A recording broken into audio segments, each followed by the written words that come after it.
Olá! Boa noite, bem queridas! Que bom estar aqui com vocês de volta. Estão me ouvindo bem? Joinhas e coraçõezinhos para a gente saber. Meninas, muito obrigada pela presença de vocês em mais um dia. Essa noite promete, porque temos temas muito quentes, importantíssimos para a nossa saúde. O time de especialistas que está hoje aqui é fenomenal e vocês vão aproveitar muito. Quero lembrar a todas vocês que o nosso chat vai ficar totalmente aberto para que vocês mandem as dúvidas, comentários, experiências. Queria já pedir uma participação de vocês para mandar aqui mãozinha, joinha, coraçãozinho, quem estava aqui ontem. E no chat, quem está aqui pela primeira vez, manda que é a primeira vez para a gente já dar boas-vindas, aquecer aqui. Tem mais bem-queridas entrando. A gente esperou um pouquinho mais, porque a gente recebeu mensagem pedindo para aguardar 5 minutinhos. Acho que tem gente no trânsito, gente chegando, mas vamos lá. Bom, agradecer novamente a presença de vocês e que bom que vocês estão priorizando a saúde de vocês, porque ter informações para a gente viver mais e melhor é fundamental. E a menopausa é uma fase da vida que nós todas vamos passar, ninguém vai fugir dela. Então, que tal a gente aprender o que vem pela frente, ou se alguém já está na menopausa, acredito que muitas aqui já estejam, como se cuidar melhor para viver todo esse período com mais qualidade de vida, com mais energia, com mais vitalidade, porque as possibilidades continuam sendo muitas. Você vai, né, viver uma fase que agora é a fase da sua vida com muito mais energia e propósito. Então, ontem a gente focou muito na nossa saúde física, né? A gente falou sobre ossos e músculos, exercício, nutrição e também o papel da sexualidade. Hoje, nosso foco continua sendo essa saúde global, mas a gente vai focar muito na parte da saúde cardiovascular das mulheres, que não é tão comentada, né? Falada de um modo geral, mas tem muitas particularidades. A gente também vai conversar sobre a saúde mental e emocional e tudo que vem nessa fase da perimenopausa e menopausa. E também um tema quentíssimo, que é o que a gente recebe muitas perguntas, que é sobre quando a terapia de reposição hormonal é útil, quando ela pode ser usada, para quem, quando, como. E as especialistas que estão aqui hoje com a gente são, como eu disse para vocês, incríveis. A doutora Carolina Silva, cardiologista, já está aqui. A doutora Daniela Ribeiro também está aqui. E a doutora Viviane Schiavon também está aqui. As câmerazinhas aí abertas para vocês verem elas. E já já vou chamar uma de cada vez. Lembrando que eu também quero convidar elas para se apresentarem, para a gente ter esse momento de conexão, é um canal aberto aqui. E o final da apresentação, a gente tem esses 5 minutos de um bate-papo com perguntas que a gente recebeu de vocês também e que são temas bem relevantes. E os 5 minutos finais para a gente responder as dúvidas que vocês mandarem no chat, tá bom? Como foi ontem, funcionou super bem. Hoje vai ser igual. Então, eu quero chamar agora a doutora Carolina Silva, médica cardiologista, médica dedicada à medicina do estilo de vida e que também vem falar sobre essa saúde cardiovascular das mulheres. Carol, boa noite. Boa noite, pessoal. Vocês me ouvem bem? Estamos ouvindo. Ai, que legal.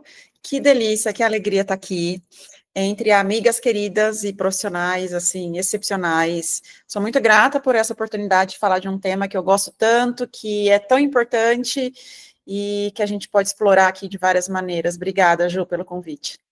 Imagina, eu que agradeço a sua presença aqui e eu quero começar com aquela perguntinha de suar o bigode.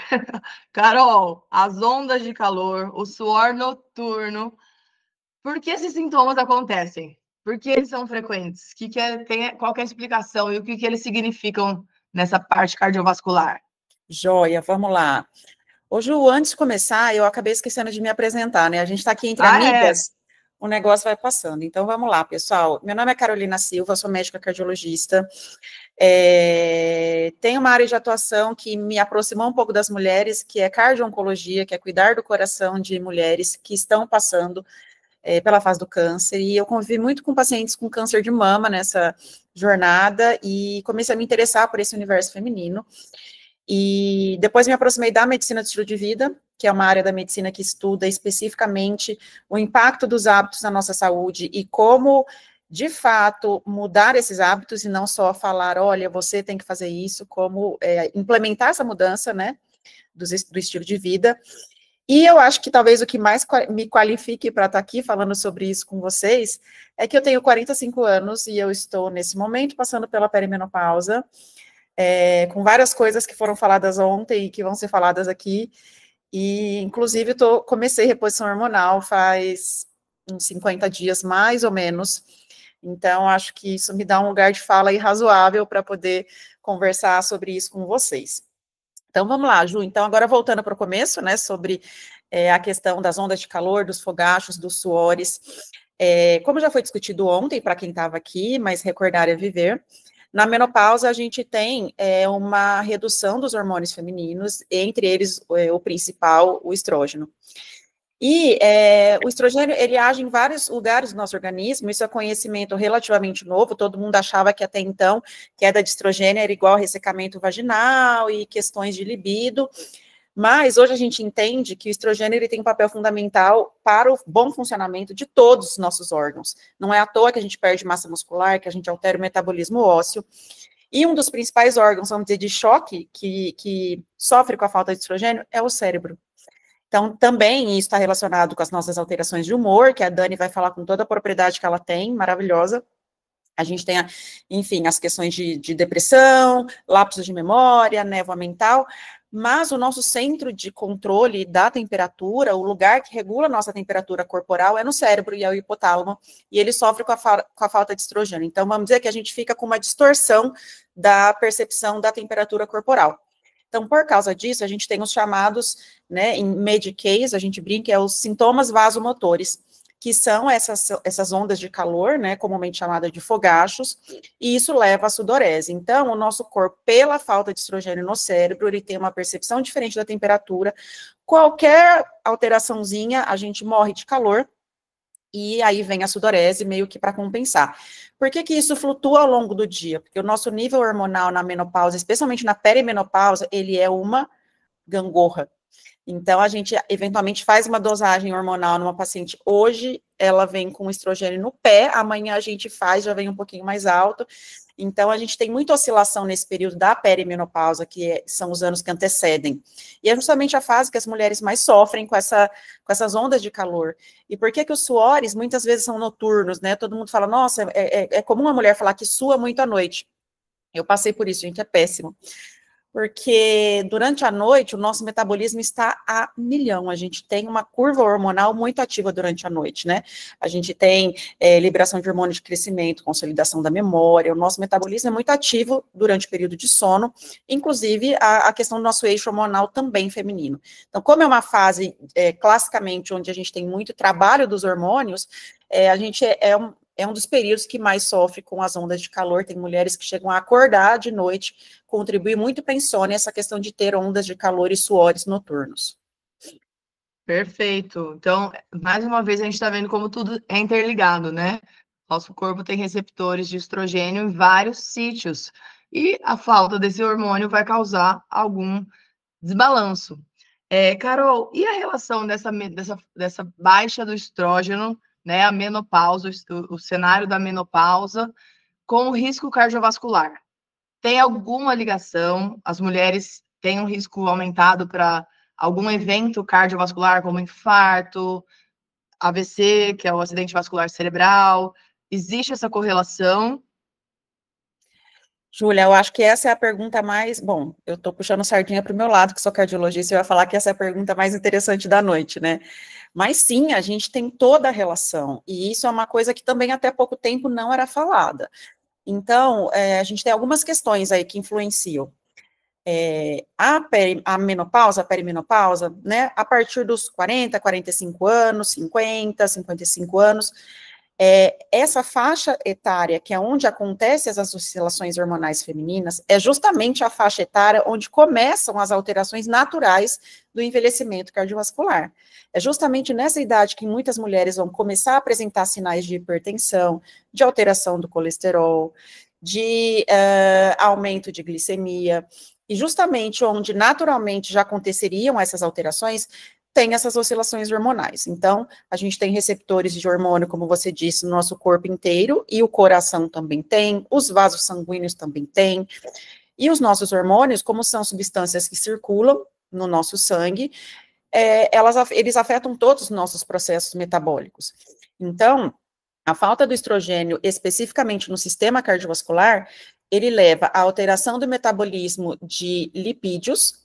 Então, a gente tem aumento do colesterol ruim, a gente tem queda do colesterol bom, a gente tem alterações do armazenamento do colesterol, então, eventualmente, pode ter mais gordura no fígado, porque também o armazenamento de colesterol é alterado.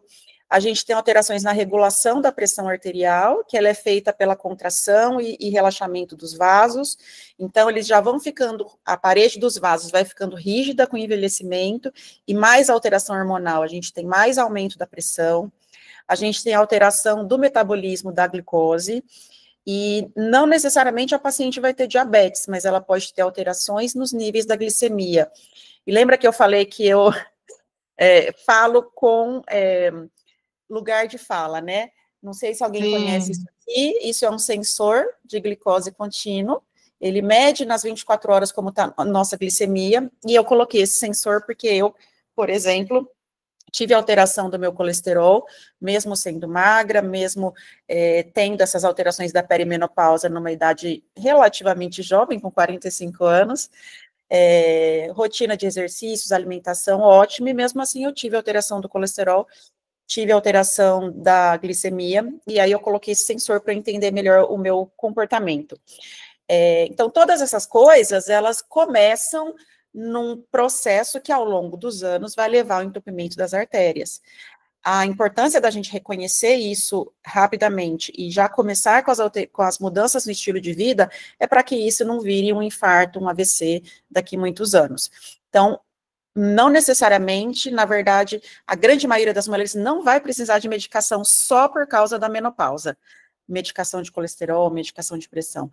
Mas uma alteração de estilo de vida muito bem conduzida e intensiva vai garantir o bem-estar, a saúde, preservar a massa óssea, preservar a poupança de músculos, melhorar o humor, as emoções, como a Dani vai falar, e também faz bem para o sistema cardiovascular. Então, sim, a gente tem um aumento do risco desses eventos, tudo isso começa nessa fase da perimenopausa, e, como diz o pessoal, daqui para frente é só para trás, com o passar dos anos, se a gente não corre atrás, isso pode levar a AVC ou infarto no futuro. E aí, Ju, a principal arma que a gente tem, de novo, é o estilo de vida, e eu reforço isso muito para as pacientes aqui.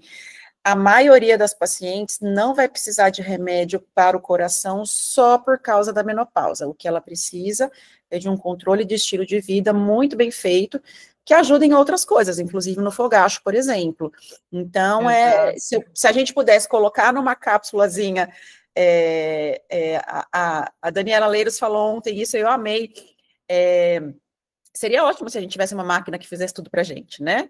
Quando ela falou do laser íntimo, né? A gente adora algo mágico que substitui os nossos hábitos do dia a dia. Poderia ter um jeito de encapsular exercício físico e alimentação saudável, mas não tem. Então, isso é uma escolha diária que a gente tem que fazer.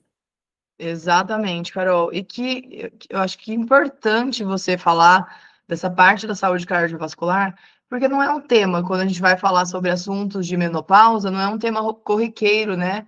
A gente sempre cai nesses momentos da libido, que é algo que chama bastante atenção. O coração é silencioso, os vasos são algo silenciosos, né? A gente não tem que esperar um sinal de alerta para tomar uma atitude. A atitude vem de informação. Então, a gente sabendo que esse risco cardiovascular pode aumentar nesse cenário, pela faixa etária, pela mudança hormonal e corporal que ocorre, se a gente já sabe disso, a gente pode fazer essas mudanças de estilo de vida, né, ou adequações, para que para evitar um infarto, como você falou. Então, pontuar isso, que existe esse momento, essa virada de chave na vida de todos os seres humanos, mas da mulher, eu acho que as mulheres sofrem, os homens têm uma queda mais lenta, a gente conversou isso um pouquinho ontem. As mulheres, essa queda hormonal é mais abrupta. Então, a gente já tem que encarar isso, aí, como você falou, com 45 anos. Eu também tô com uma amiga que está com sintomas, né, de fogachos, fez uma avaliação e também está com uma menopausa precoce. Então, a gente entender o que pode acontecer, a gente pode se proteger contra eventos futuros, né? Sem dúvida, Ju. E só para não perder o gancho, um dado interessante é que nas mulheres especificamente, a gente tende a fazer menos diagnóstico de todas as questões cardiovasculares, incluindo a pressão, incluindo o colesterol, e os eventos cardiovasculares futuros, como infarto, AVC, muitas vezes eles têm sintomas diferentes do que no homem. São sintomas mais vagos, são sintomas que muitas vezes, ela está só deprimida mesmo, não, ela é estressada. Então, a gente ainda tem muito estigma. E a mulher, ela tende a ter mais impacto metabólico do que o homem. Vamos dizer assim, mais precocemente ela altera o metabolismo. Então, tudo isso se soma para as mulheres, vamos dizer assim, ficarem um pouco esquecidas e negligenciadas. E veja, hoje, com o aumento da expectativa de vida da população, antigamente, com 60 anos, uma mulher era considerada idosa. Hoje em dia, tranquilamente, as mulheres vivem 80, 90 anos. Então, boa parte das mulheres vai passar metade da vida na menopausa, ou mais. Né? Eu fiz essa conta já, eu entrei na pele com 45, se tudo der certo, e se eu viver até 90, eu vou passar metade da minha vida nesses anos de oscilações de baixa hormonal. Se eu viver até os 100, vai ser mais da metade da minha vida. Então, a gente absolutamente não pode mais negligenciar e dizer que tá tudo bem.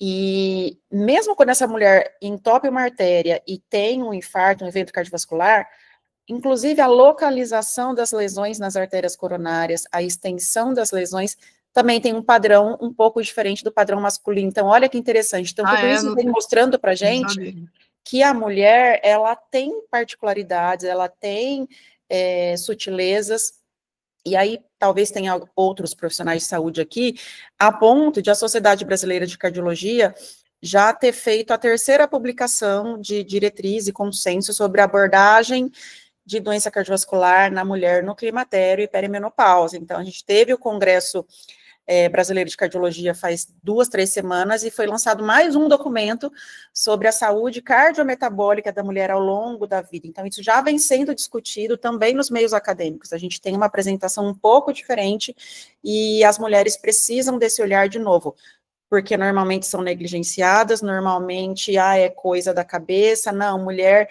Nossa, horrível falar isso, né? É meio chiliquenta mesmo, toda hora vem aqui, e os sintomas são vagos, mas não é por isso que ela não mereça atenção, e muitas vezes a gente deixa passar um diagnóstico. Nossa, perfeito, Carol. E falando assim dos hábitos, você como uma estudiosa do estilo de vida, né?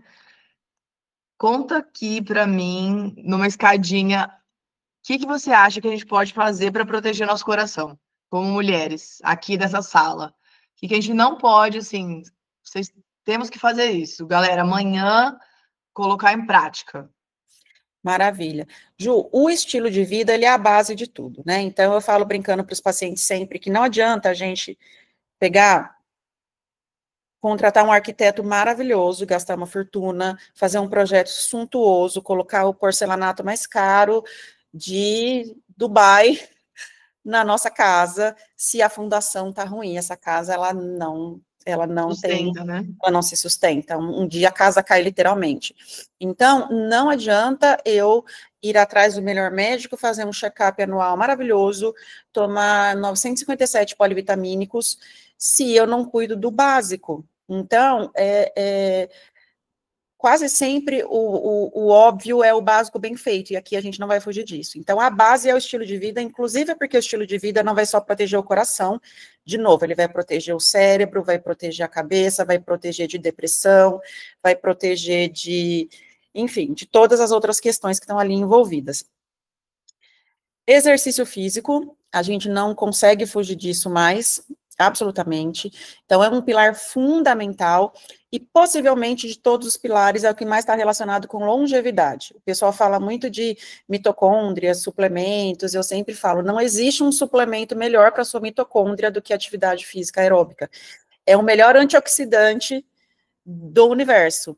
Então, aqui para o sistema cardiovascular, ontem o pessoal falou bastante de atividade física de musculação, para fazer a nossa poupança de músculos e ossos, e para o coração a musculação também é essencial, mas o exercício físico aeróbico aqui tem que fazer uma duplinha. Então, o que a gente recomenda é atividade física aeróbica e atividade física de força, que não necessariamente é musculação, pode ser exercício com elástico, com pezinho, pode ser exercício localizado, mas exercício de força. Então, essa combinação, ela precisa ser feita, e é isso que vai dar longevidade para o paciente. Então, o exercício físico é um pilar fundamental. Segundo pilar, alimentação, e a Aline ontem cobriu super bem a parte alimentar. A gente tem algumas escolhas mais direcionadas para amenizar os sintomas da menopausa. E aí aqui eu faço um disclaimer, gente, eu sou paciente da Aline, maravilhosa, então ela é minha nutricionista. Tudo que ela falou ontem, ela já orientou e eu faço. Que legal. Você observou alguma melhora, assim? Com Muito. Eu tô com o sensor de glicemia, né? Eu resolvi acordar esses dias. Eu vou dar um exemplo prático aqui, gente, porque eu acho que essas coisas a gente acaba guardando. Eu comi melancia. Acordei, primeira coisa que eu comi, melancia. Minha glicemia foi a 150, tum, um pico, e um pico rápido.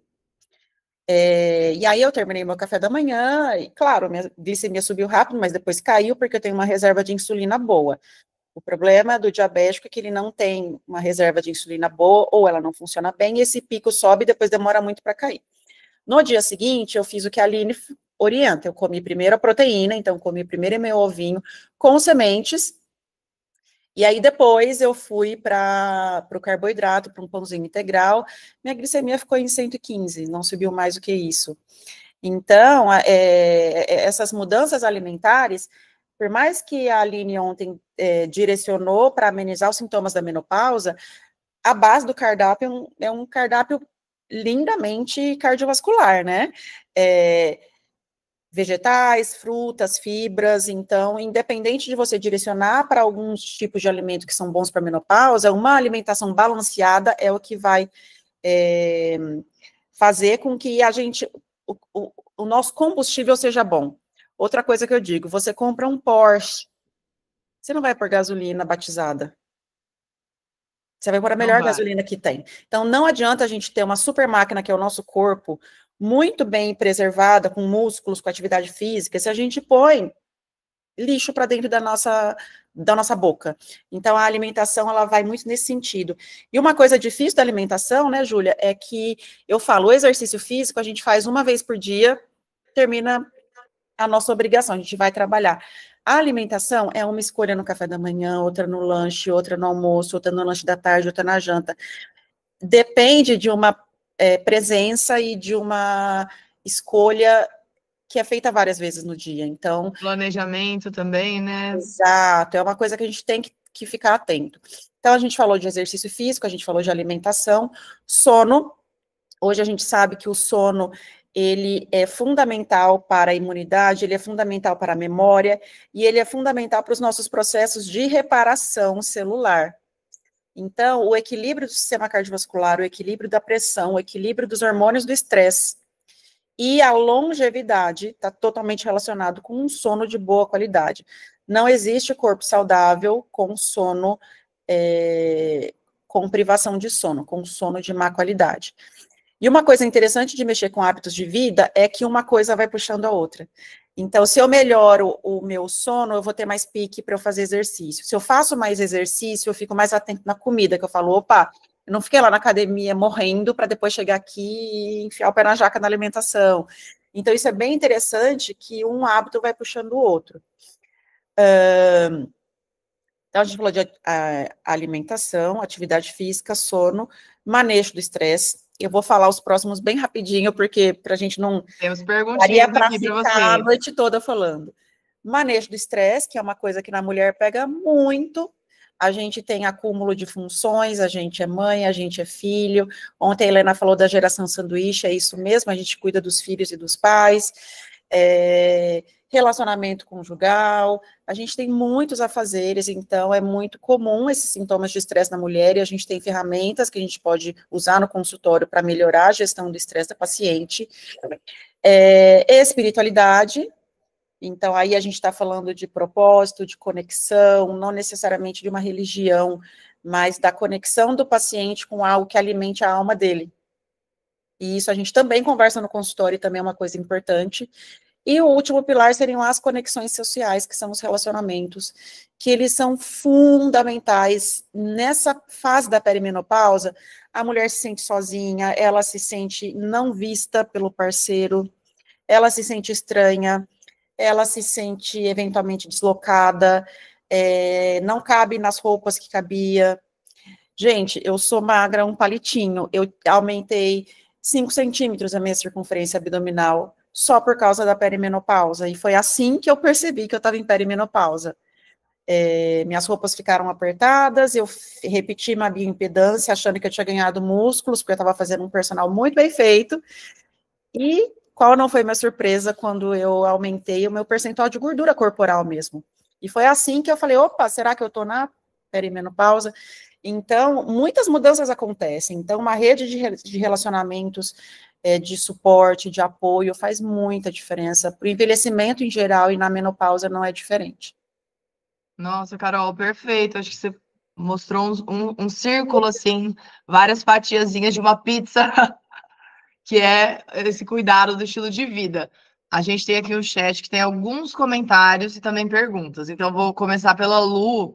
Ela até compartilhou que ela entrou na menopausa aos 49 anos e também que foi indicado pelo médico, ela detectou um colesterol ruim, alto, e o bom baixo. Até acho que é legal você comentar um pouquinho desses parâmetros que são, né? Acho que a maioria dos médicos generalistas costuma pedir um perfil lipídico, colesterol total e frações. O que dá para a gente ver nesse exame que seria interessante para elas e o que pode ser aprofundado por um especialista? Joia, Júlia.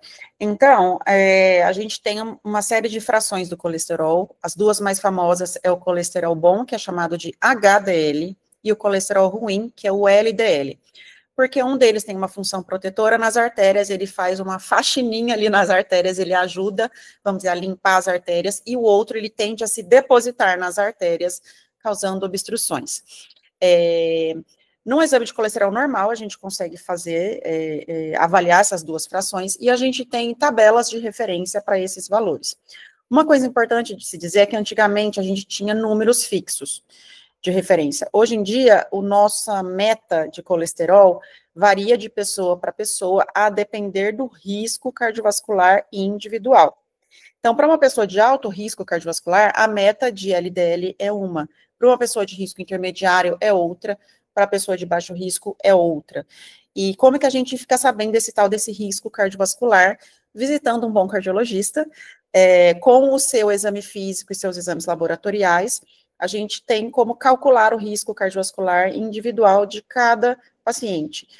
Para a gente calcular esse risco, só para vocês terem uma ideia, a gente leva em conta o valor do colesterol ruim, o valor do colesterol bom, o valor da glicemia, o IMC, que é o peso dividido pela altura ao quadrado. Basicamente, a calculadora vai avaliar se você é obeso ou não. A sua raça, né, negro, branco, a gente tem algumas diferenças de risco cardiovascular, o valor da sua pressão, que a gente mede ali na hora no consultório, se você tem diabetes ou não, se você fuma ou não. Então, a gente pega um monte de dados, coloca numa calculadora e a gente tem como dizer qual é o seu risco de ter algum problema do coração em 10 anos. De acordo com essa informação, é que eu vou avaliar qual é a sua meta de colesterol e se você tem ou não indicação de tomar uma medicação para amenizar esse risco. Lembrando que o estilo de vida, atividade física, alimentação, isso é obrigação para todo mundo, independente do risco.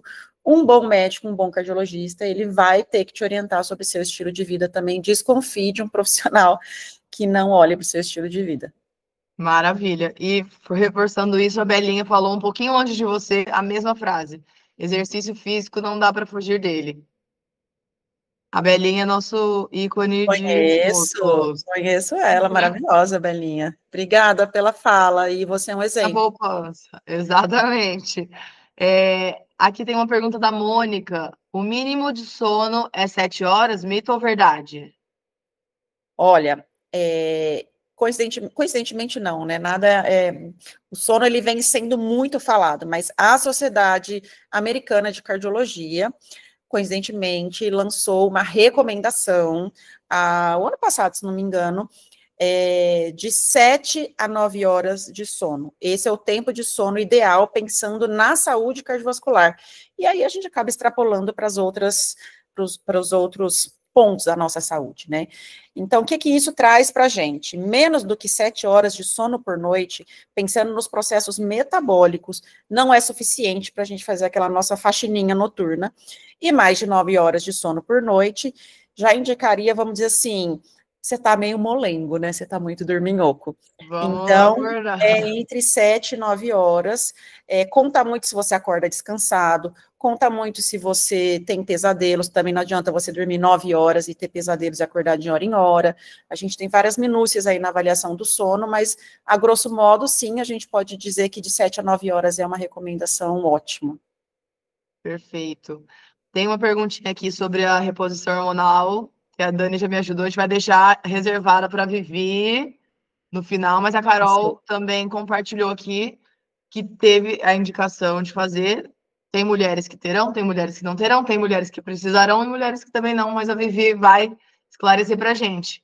E também, Lu, só rapidamente falando, que a reposição hormonal, ela não tem uma indicação para a proteção do coração. Ela tem uma indicação para alívio dos sintomas, é uma indicação ginecológica e é o ginecologista que faz. E muito importante frisar isso, não é papel do cardiologista prescrever reposição hormonal e ela não é indicada para reduzir o risco cardiovascular. Ela tem outras indicações e o cardiologista vai trabalhar com o que tiver. Se for fazer reposição hormonal, a gente acompanha, pode ter algumas questões. Se não for fazer, o estilo de vida vai ter que ser ajustado da mesma forma. Perfeito. Vamos deixar então a Vivi daqui a pouquinho contar para a gente. A Lu também dividiu sobre vitaminas, reposição. Acho que isso também é muito individualizado. Também desconfiem de alguém que passa fórmulas mágicas e soros caríssimos para vocês. Assim, tem alguém que olhe para você como um todo, que não tenha esses protocolos engessados também, que custem caríssimo, né? Acho que tem que ter um critério aí. A medicina está andando por um caminho que a gente, aqui na Bem Te Quero Mais, os especialistas que a gente convida, que estão aqui, que a gente indica, são pessoas muito criteriosas para esse tipo de, né? Mas claro que repor vitaminas quando elas estão em déficit, ou até quando estão num valor normal, mas perto do limite, a gente quer otimizar, podem ser muito bem-vindas, sim. Carol? A melhor vitamina que existe é um prato muito colorido. Essa semana mesmo eu fiz um post no Instagram, onde eu coloquei lá a foto de uma vitamina que eu fiz para mim, porque eu achei que ela ficou tão linda. Eu coloquei a amora fresquinha do pé, da casa do meu pai, coloquei abacaxi, coloquei proteína de colágeno, coloquei couve, coloquei água, lindo, maravilhoso, colorido, e eu até brinquei assim na legenda, eu falei, pensar que alguém troca isso daqui por uma mão cheia de vitamina, né? Então, a melhor vitamina do mundo é um prato muito colorido, e as únicas reposições vitamínicas que são obrigatórias e que a gente olha e eventualmente prescreve se estiver precisando, conforme o exame, é vitamina D e B12. O resto, a gente não precisa de vitamina C, a gente não precisa de zinco, Selênio. selênio, molibdênio, a tabela periódica inteira. Isso tudo é um modismo que eu acho que acaba, inclusive, afastando as pessoas. E essa conversa de que a indústria farmacêutica ganha dinheiro, eu não conheço indústria que ganha mais dinheiro do que a indústria de suplementos. Isso tudo vai para o bolso de alguém, né? Inclusive para a farmácia de manipulação. Então, desconfiem. Perfeito, Carol. Excelente. Quero te agradecer muito por estar aqui, pessoal. Quem gostou, manda coraçãozinho, palminhas, joinha. Obrigada. Comentem aqui também se vocês estão gostando e também se tiver dúvidas que venham durante as outras apresentações, outros bate-papos, a gente manda para Carol. Carol é um amor, vai responder, né, Carol, com muita alegria. Com certeza, pessoal. Obrigada pela oportunidade. Eu vou continuar aqui assistindo as duas maravilhosas que vão falar. Não deixem de se cuidar, mulheres. Visitem o seu cardiologista, sua ginecologista, seu clínico geral. O importante é estarmos atentas e proativas. Um beijo. Perfeito. Um beijo, Carol. E agora quem vai entrar com a gente? Estamos com o tempinho assim um pouquinho. Vamos, mas queremos saber muito de você, Dani, doutora Daniela Ribeiro, psicóloga maravilhosa. Entra na sala, vamos conversar.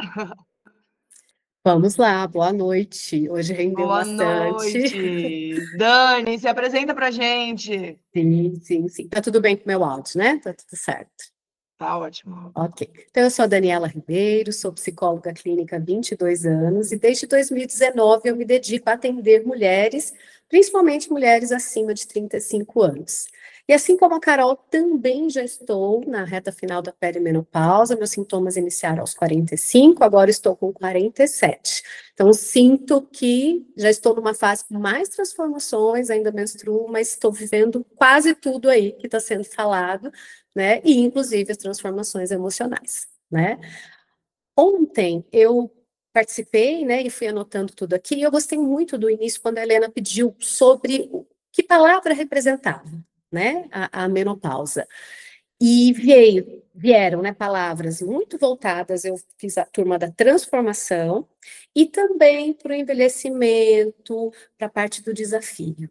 E a menopausa e a perimenopausa, principalmente a menopausa, na hora que a gente já finaliza tudo, ela representa essas duas coisas, né? Assim como na vida, vem tudo junto e misturado. A gente vai ter bastante desafio, mas a gente também pode aproveitar essa fase da vida, essa oportunidade para uma transformação pessoal muito grande, né? Então, adorei essa participação que vocês fizeram ontem, porque me ajuda a dar o tom, porque na vida, gente, tudo tem dois lados, é a sombra e a luz, né? É o certo e o errado, o bem e o mal. Então, a perimenopausa e a menopausa, ela traz sempre os dois lados dessa moeda, né? E isso vai impactar muito o nosso emocional, né?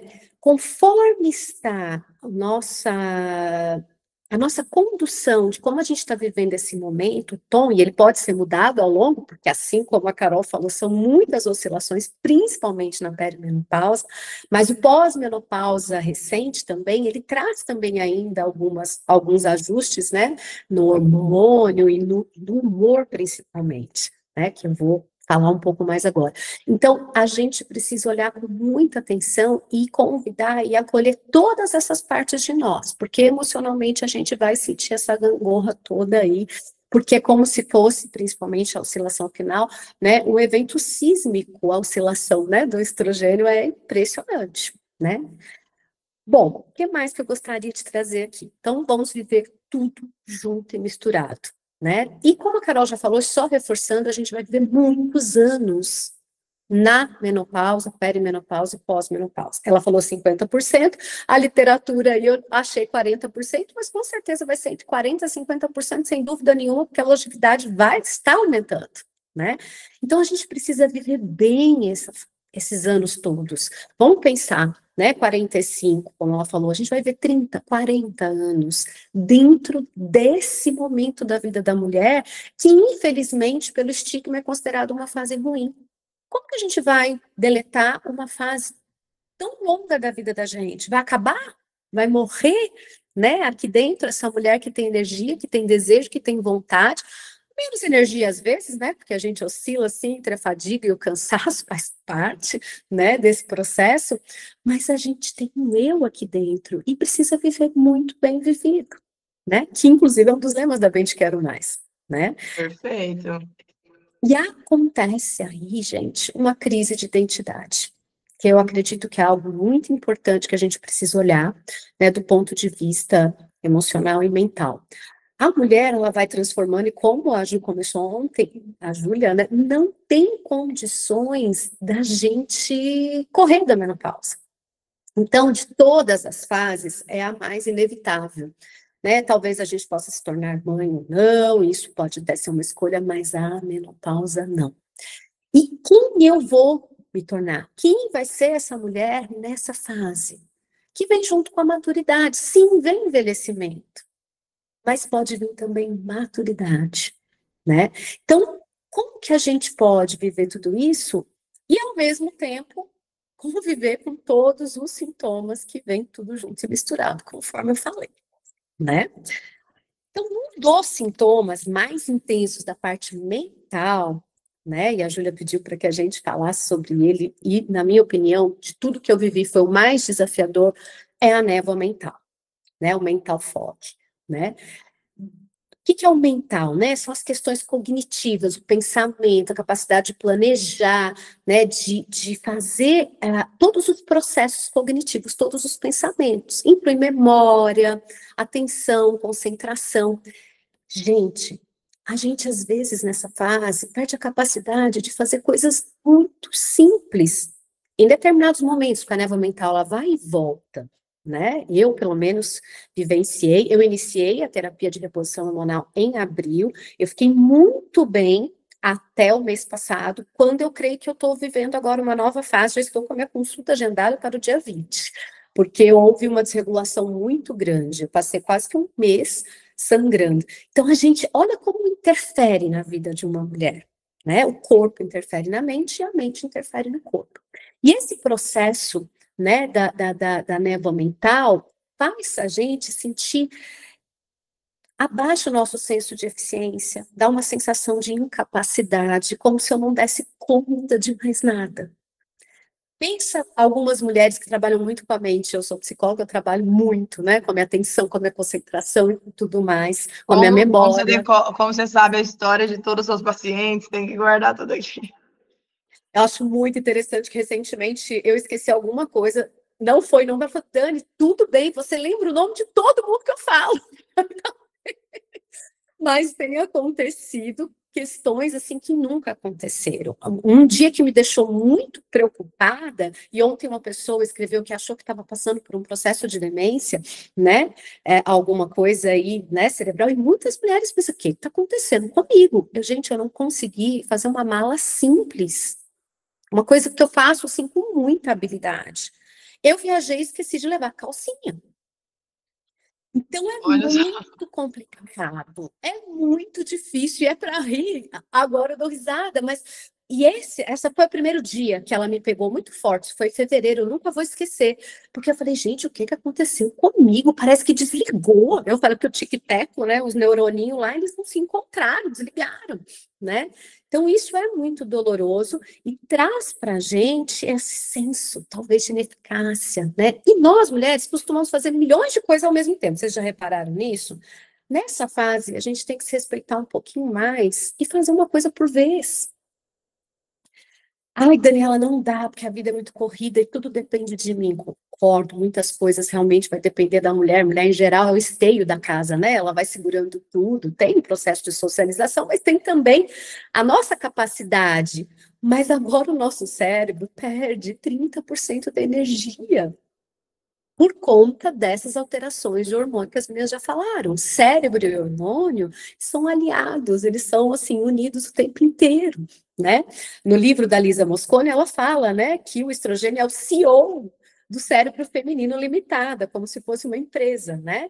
Então, se a gente tem ou oscilação ou diminuição dele, essa empresa vai ficar meio desorganizada, porque não tem quem coordena e quem comanda, né? Por isso, quando for falar da terapia de reposição hormonal, muitas mulheres optam por fazer, porque os processos cognitivos faz parte de um desses, né? Ô Dani, e você sugere como uma estratégia para melhorar, então, a gente dividir tarefas?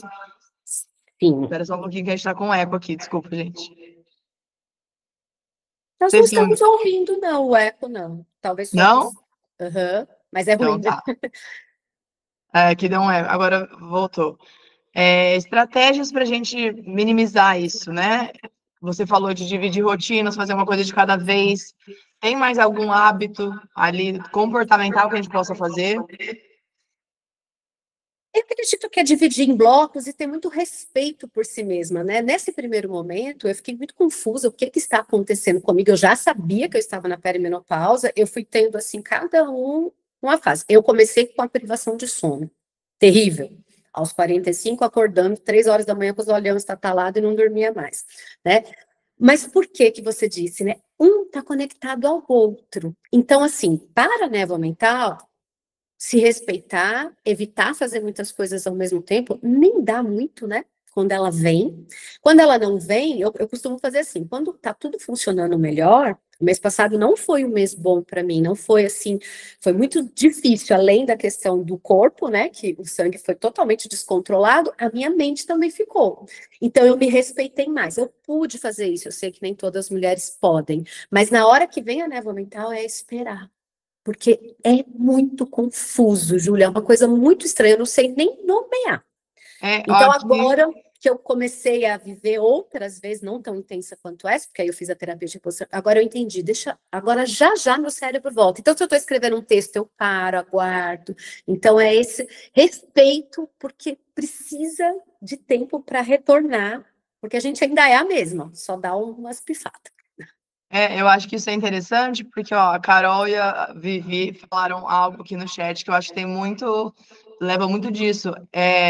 A Carol teve a névoa mental, mas não valorizou, acabou percebendo outras questões, e a Vivi trouxe um ponto, que é muito fácil o estresse do dia a dia, a gente falar que é culpa dele, que não tá dormindo bem, Não é você perder esse sintoma que tá ali atrapalhando o seu dia a dia. Uhum. Veio um sinal que pode ser que seja o meu áudio. Eu vou baixar aqui um pouquinho. Eu acho que o nosso áudio está interferindo. Não sei o que eu consigo fazer. Se vier mais alguma coisa. Eu acho Melhorou? que assim melhorou. Tá. É que eu acho que Melhorou meu áudio muito. estava muito alto aqui. Você, Então, tá, acho que para todo mundo agora tá melhor, né? Nossa, a panela esquecendo no fogo que a Lu colocou aqui. Batata! Nossa! Que medo, né? Que medo. E o livro também, eu também adoro, a Lisa Mosconi. Eu sei que você também gosta bastante dela. Sim, Eu já acho fiz que eu acho que ser uma mulher ali estudando isso e falando de um jeito claro, e não um jeito que limite as mulheres, como agora acabou para você, agora é ladeira abaixo, carro velho, né? Não, você vai transformar os seus neurônios que eram destinados a uma energia reprodutora, agora você vai ter uma nova, né, uma nova era aí de cérebro feminino para destinar sua energia para outra coisa. Sim, sim. Inclusive, ela cita no livro, né, que nos estudos dela, a maior cientista, né, até o momento, e precisou que fosse uma mulher, eu fico muito feliz que isso tenha acontecido, né, ela diz que, inclusive, tem estudos que podem comprovar que é para a melhoria, né, da espécie, né, a menopausa, ela veio como essa contribuição aí, né, de algo para melhorar. E essa névoa mental, né, essa sensação de emburrecimento que a gente tem, a gente tem que olhar para ela, respeitar esses momentos, e junto com ela vem alterações de humor, irritabilidade, né, ansiedade, a palpitação, ela é um sintoma físico. Cheguei a ter também terrível, eu falei, gente, mas será uma crise de ansiedade? Então, confunde muito, né? Então, a gente precisa olhar para a insônia, é outro aspecto, assim, que interfere, e tudo isso vai interferir, tanto nos processos mentais quanto emocionais. Pensa uma pessoa que está em privação de sono, até que eu entendesse o que estava acontecendo comigo, eu fiquei mais de um mês, 2 meses, dormindo muito mal. A gente vira uma panela de pressão, né? A irritabilidade vai lá nas alturas, né? Então, a gente precisa, além de sentir tudo que, entender esses processos, o que está acontecendo comigo? E, gente, é importante, eu sei que tem pessoas mais velhas, como você falou, que já estão indo na menopausa, mas se vocês tiverem filhas, amigas ou até pessoas mais jovens, pode começar a partir dos 35 anos de idade, que é onde vai diminuindo ali a nossa fase reprodutiva. Depois, olhando retroativamente, eu entendo que eu comecei a viver todo esse processo aos 40. E agora é a segunda fase que já me acredito que esteja indo para a reta final, mas nunca se sabe, porque a gente pode viver até 10, 12 anos nesse período. Então, por que a gente está aqui cuidando e trazendo essas informações para vocês? Para que vocês vivam bem, com qualidade, com saúde física e emocional, né? Outra questão muito importante, né, só para concluir a névoa mental, para a gente já para as oscilações de humor. Quem aí já percebeu que barulho atrapalha demais? A mente da gente fica muito confusa. Olha lá os dedinhos. Para mim, gente, eu cheguei ao ponto de ter que desligar o rádio para estacionar um carro. A gente tem um post disso. Porque senão ia acontecer comigo, porque senão o cérebro não conseguia coordenar, não ia. Isso tudo faz parte. É muito louco, eu falo que é o tic-tac, né? Eles desligam e só Deus na causa, né? Agora também vai existir as questões de oscilação, de humor, que a irritabilidade assim vem com tudo, mas também, às vezes, a sensibilidade, a mulher fica mais chorona. Na pós-menopausa, tende, após 2 anos, que se passou entre 6 meses a 2 anos, tende a equilibrar. Mas na perimenopausa e na menopausa recente, a mulher ainda vive bastante oscilação de humor, irritabilidade, e pode vivenciar também tristeza, ansiedade e tudo mais, né? Ô, Dani, desculpa, não imagina, quero perder seu raciocínio. Imagina. Eu ia te perguntar como que a gente diferencia isso? Algo, uma tristeza passageira ou que tem um sinal de alerta para uma depressão aí? Naturalmente, a gente vai viver um processo, talvez, de uma tristeza interna, porque é um luto de uma fase da vida. A nossa fase reprodutiva está se finalizando. Muitas mulheres vivenciam isso, mesmo que já tenham decidido que não vão ter mais filhos, ou que nem teve, nunca quis ter. Fala, nossa, está diminuindo, está acabando. E meu colágeno está diminuindo, eu estou ficando diferente, a circunferência abdominal também percebi muito isso. Eu também, assim, nunca fui muito magra, mas também nunca fui acima do peso, mantenho bem, mas a barriga. Então, a mulher começa a sentir, né, um luto por aquele corpo que tinha, um luto pela essa sensação dessa névoa mental, desse tudo que, nossa, será que eu não sou mais a mesma? Será que eu não... Porque a gente está falando de mulheres, gente, 45 anos, 50 anos, estão no mercado de trabalho, algumas são gerentes, CEOs, as psicólogas, as médicas, a gente está em total atividade ainda. Muitas vezes está até no auge da carreira, né? Então, a gente tem esse processo, então a gente vai ficar triste, né? O isolamento, né? Aí depois vou reforçar também a importância de estarmos juntas. Então, isso pode levar a uma tristeza natural. E o que vai diferenciar para um processo depressivo? E aí é um ponto muito importante que vocês, como médica, gostariam, se precisar, acrescentem. É um momento que a gente vai olhar para a intensidade, a duração e o impacto na vida cotidiana. A diferença dessa tristeza, de um luto ou de uma tristeza comum, que vem, que passa, para um processo depressivo. Mas se a gente for olhar, né, uma mulher que não está entendendo o que está acontecendo, e acontece muito, de ir para profissionais que não têm essas informações, eles tratarem como um processo depressivo antes de olhar, ouvir, porque sintomas são clínicos, não saem no exame, né, essa oscilação toda, a não ser que faça exame todo dia, né, e aí acaba entrando com antidepressivo, não tem problema algum, mas às vezes não resolve. E isso eu tenho experiência, não como médica, mas como psicóloga. E hoje eu consigo ser uma psicóloga melhor, porque já teve casos de pacientes minhas tomando antidepressivo, depois foi tomar estabilizador de humor, e ela só melhorou a partir da terapia de reposição hormonal. E ela já tinha passado por 4 médicos.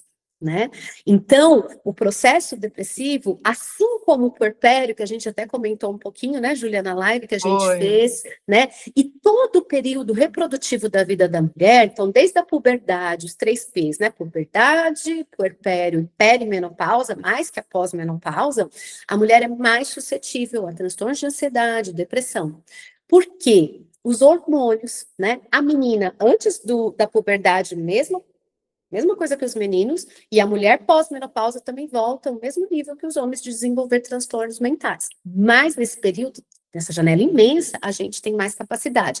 Mas se a gente não olha, de desenvolver, né, os transtornos, mas se não se olha, principalmente quando você vai escutar uma mulher acima de 35 anos, muito provavelmente está relacionado com os sintomas da perimenopausa ou pós-menopausa. Porque além das mudanças físicas, tem toda uma mudança interna acontecendo aqui dentro, né, desse duto, de tudo que eu já falei. Então, o que vai diferenciar do processo depressivo é essa intensidade, duração e impacto na vida cotidiana. Mas e se a gente fica de 10 a 12 anos nesse período? Então, precisamos de bons clínicos que nos ajudem a olhar. É um processo depressivo ou é um efeito da perimenopausa ou menopausa, né? É terapia de reposição hormonal? Pode ser combinado junto com um antidepressivo, ansiolítico, né? Mas é muito interessante porque eu olho isso e vejo algumas mulheres, porque hoje a gente tem todas essas informações e está chegando na maioria dos profissionais, aqui na Bem Te Quero Mais eu tenho certeza que todos conhecem, mas existem muitos profissionais que ainda não têm essas informações e as mulheres vão em vários profissionais até que chegue em um que acolha verdadeiramente, né? É verdade. Ô, Dani, e eu queria perguntar agora algo que não podemos calar, e até aqui, ó, a Luciane falou, estou com o volume mais alto para o meu marido ouvir. E como ressignificar os relacionamentos e autoestima? Acho que tem muito aí com a saúde mental e emocional. A gente falou um pouquinho ontem do físico, mas a mente e o corpo, né, estão ligados. Sem dúvida. A nossa autoestima muda. Tá anotadinho aqui, porque ontem já apareceu, né, e veio. Bom, o que a gente vai perceber? A mulher, ela vai mudando e naturalmente os relacionamentos dela vai mudar. O primeiro que chega é relacionamento a dois, de casal, parcerias, né? Mas também impacta com os filhos, aquelas que estão cuidando dos pais, que a gente sabe da geração sanduíche também. Quem está mais perto vai sentir. Porque aquela mulher que era mais linear, ela vai oscilar, né? E o que a gente precisa muito fazer? E isso é algo assim, maridos, aumentem o volume se estiver ouvindo, procurem saber sobre essa fase, porque nenhuma mulher escolhe ficar assim. Já é muito difícil viver isso sozinha, ou viver isso com crítica, é pior ainda. Porque, de fato, ela vai estar mais cansada. Pensa, 30% da energia do cérebro diminuiu, né? Então, vai puxar muito mais, porque o cérebro comanda tudo, né? A fadiga, a libido, como foi falada ontem, vai diminuir, porque, gente, essa questão do ressecamento vaginal é terrível, é terrível.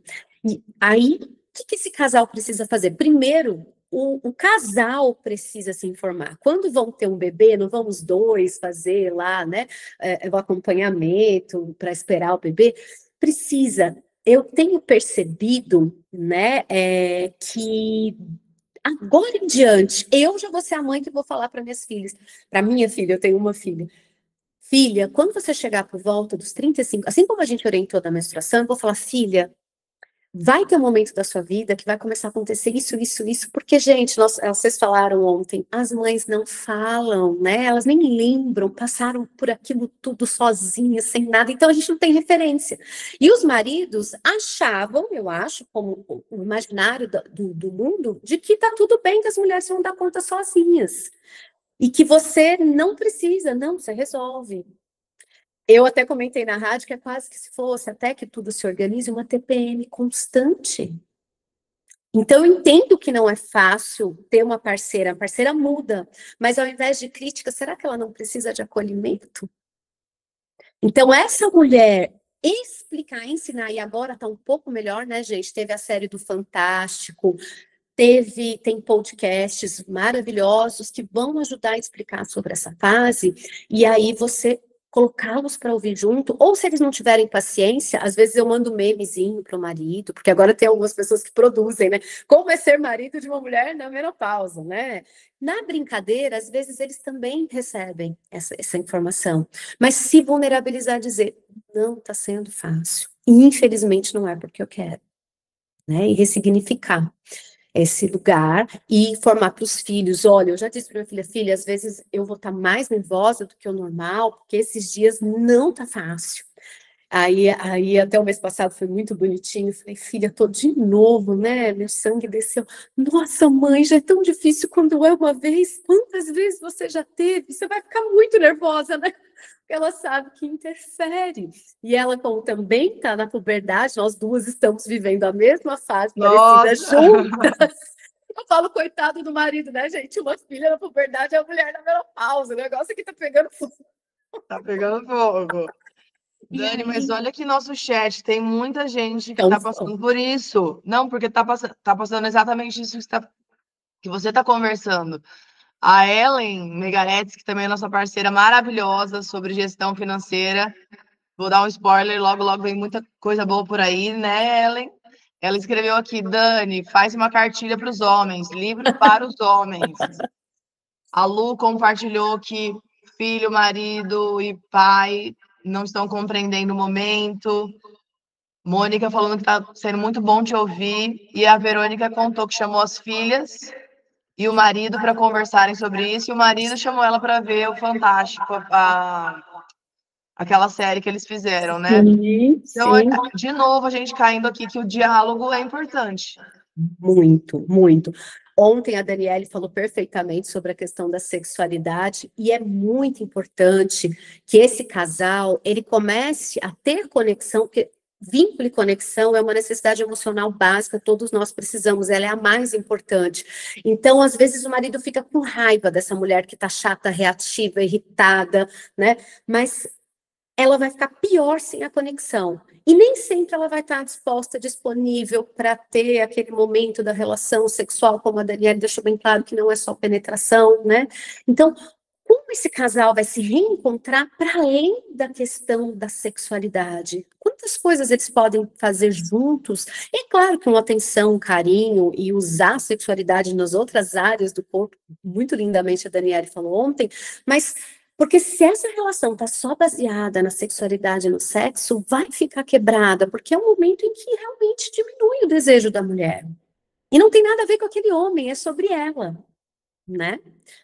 Então, que possam desenvolver, sei lá, vamos assistir uma série junto, vamos ao cinema, ai, vamos fazer o dia do casal, isso é muito legal. Marcar um dia na semana para sair juntos e ficarem juntos, para quem pode, geralmente os filhos já estão um pouco mais velhos nessa idade. Mas a gente, inclusive, tem mulheres que estão saindo do puerpério e entrando na perimenopausa. Então, assim, hoje está muito diferente, né? Então, não é mais somente mulheres acima de 55. Tem algo acontecendo aí. O mundo está sabendo mais, a gente tem informação, porque o que todo mundo achava antes? Estou ficando louca. E, na verdade, não. É o cérebro, são as oscilações hormonais que estão levando a gente a isso.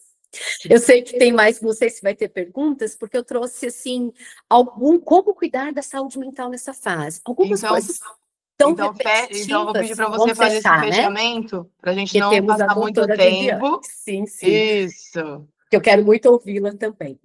Então, gente, buscar conhecimento, parabéns vocês que estão aqui, porque se você não tiver informação de qualidade, baseada em evidência, você não consegue nem buscar o profissional capacitado. Então, eu coloquei aqui o conhecimento antes. Com essas informações, e vocês têm aí todo o time da Bem Te Quero Mais, todos os profissionais, você tem capacidade, porque ontem uma pessoa colocou, nossa, o médico falou que não atende menopausa. Ao mesmo tempo que é meio estranho, mas que bom que ele falou, eu não tenho habilidade para isso, busque alguém, porque talvez ele não está atualizado mesmo, né, no que precisa ser feito. A partir daí, procurar profissional que vai te acompanhar, em geral a ginecologista, como a Carol falou, e a partir daí você vai buscando os outros recursos. Muitas pessoas voltam ou buscam a psicoterapia nessa fase, porque realmente é muito desafiadora. Falar com seus companheiros, já falei aqui, filhos, maridos, mudança de estilo de vida, que a Carol já falou lindamente, e aí os 3 últimos que eu quero reforçar que ninguém falou ainda. Estar em grupos para poder trocar, já falaram, mas em grupo de mulheres. Esteja. Pode ser um grupo de leitura, pode ser a Bem Te Quero Mais, que traz um monte de coisa. Este momento aqui, estejam entre mulheres e em grupos, porque isso alivia. A gente, ufa, não é só eu que sinto isso, né? Autoconhecimento. autocompaixão. Gente, neste momento, ter autocompaixão é essencial. E os 3 componentes da autocompaixão vão nos ajudar para regular um monte de coisa. O mindfulness, a presença, vai te ajudar a diminuir a ansiedade, irritabilidade. A humanidade compartilhada e a bondade amorosa, a humanidade compartilhada é assim, não só eu que estou vivendo isso, eu tenho névoa mental, mas um monte de gente tem e eu vou passar por isso. E a bondade amorosa é você ser tão boa com você mesmo, assim como você é com seus amigos, com todo mundo da sua família. Então, seja compassiva consigo mesmo. E muita atenção nas suas escolhas. A vida vai afunilando nessa fase. E a gente não consegue mais fazer milhões de coisas de uma vez. E quando a gente vai escolher, que a gente escolhe aquilo que está conectado com a nossa necessidade, com os nossos valores. Então, qual é a minha necessidade nesse momento? Minha necessidade emocional, minha necessidade física. Isso é alinhado com o meu valor. E a partir daí, as suas escolhas vão sendo cada vez mais saudáveis e você vai conseguindo viver, passar por essa fase da melhor forma possível. Dani, Certo? que perfeito! Eu queria pedir para você se você podia compartilhar esses três itens bem profundos aqui com a gente no chat, porque eu quero print. Está sendo gravado. Daqui a pouquinho eu escrevo os 3 últimos, né? Autocompaixão, pode deixar. A bondade amorosa. Isso, achei lindo e Ah. super real, né? Para se fortalecer. Eu sou apaixonada pela autocompaixão. Lindo. Muito obrigada, Dani. Que presente ouvir você, poder discutir. Aqui eu acho que todo mundo, na verdade, não foram nem perguntas, todo mundo se sentiu livre para poder compartilhar ouvindo você. Muito obrigada. Nada. Então agora, gente, vamos para esse momento, que eu estou ansiosa também. Vou chamar a doutora Viviane Schiavon, que está aqui acompanhando tudo. Por que será que eu deixei a ginecologista por último? Para falar de menopausa. Vivi, você está estranhando que eu te deixei por último? Que missão, Júlia. Primeiro, boa noite, pessoal. Que prazer estar aqui com vocês. Obrigado pelo convite mais uma vez, Júlia. É muito bom trabalhar com uma equipe de profissionais que a gente fala a mesma língua, né? E a gente sempre pensa que orientar e explicar. Eu falo que a gente não anda em saúde sem educação. Eu acho que isso que a gente está fazendo aqui é o mais importante. Não adianta nada eu falar rapidinho, olha, faz exercício se eu não der embasamento para essa paciente. Então, a educação é essencial para a gente ter uma saúde de qualidade, né? E aí, você me deixou na corda bamba, né, para fechar tudo isso que esse povo falou aí, super. Eu deixei. Mas, deixa eu falar rapidinho para o pessoal. Gente, o ano passado eu convidei a Vivi para a gente fazer uma mesa redonda, eu, ela e uma paciente minha. Eu sou oncologista, a Vivi é ginecologista e mastologista, e eu convidei uma paciente muito querida minha que se sente confortável em dividir. Aí eu falei, gente, eu tenho que chamar a Vivi de novo, porque foi sensacional. Aqui, já tem fãs aqui, minha médica, Vivi Deus, a rainha. Então tem fãs aqui. Vivi, se apresenta para gente também, para quem não te conhece. E aí eu vou pedir para você já emendar, porque teve pessoas que não entraram ontem que estão aqui hoje. De explicar agora com a ginecologista essa fase, perimenopausa, menopausa, climatério, essas palavrinhas aqui que estão chegando no nosso vocabulário agora. Tá joia. Bom, gente, eu sou Viviane Schiavon, eu sou médica ginecologista e mastologista, né? Então, eu faço toda a parte da saúde feminina e a parte da oncologia mamária, das doenças da mama. Então, eu vivo com mulheres ali 24 horas por dia da minha vida, né? O que é importante a gente saber? A gente define a menopausa como aquela data que, a partir daquele momento, a paciente ficou 1 ano sem menstruar. Então, 1 ano sem menstruação, a gente vai chamar de menopausa. E climatério e a perimenopausa é esse período onde a gente está tendo a transição, que a mulher tem uma vida ativa, reprodutiva, e perde essa capacidade reprodutiva. E nessa transição, a gente tem toda essa oscilação hormonal que leva todo esse quadro que a gente discutiu até agora. A gente tem, durante o período que a gente é ativa reprodutivamente, a gente produz hormônio de uma forma constante, né, que oscila no ciclo menstrual, mas é uma oscilação discreta ali, e aí quando a gente entra na perimenopausa, o nosso ovário começa a falhar e para a produção principalmente do estrogênio, que é o principal hormônio que mantém várias funções aí do nosso organismo feminino. Perfeito, Vivi. E Vivi, eu te destinei esse tema espinhoso, porque eu vejo que a gente está indo muitas vezes aos extremos. Então, por muito tempo, a gente demonizou a terapia de reposição hormonal, né? Existiram estudos que mostraram um risco aumentado para câncer, são estudos mais antigos, têm seus vieses, e também depois a gente foi para um lado que reposição para todo mundo, taca-lhe pau nesse estrogênio aí, nessa progesterona. Cadê o meio do caminho? É para todo mundo, não é para ninguém. Como que a gente acha o equilíbrio? Júlia, eu acho que é bem isso que você falou. A gente passou por várias fases, né?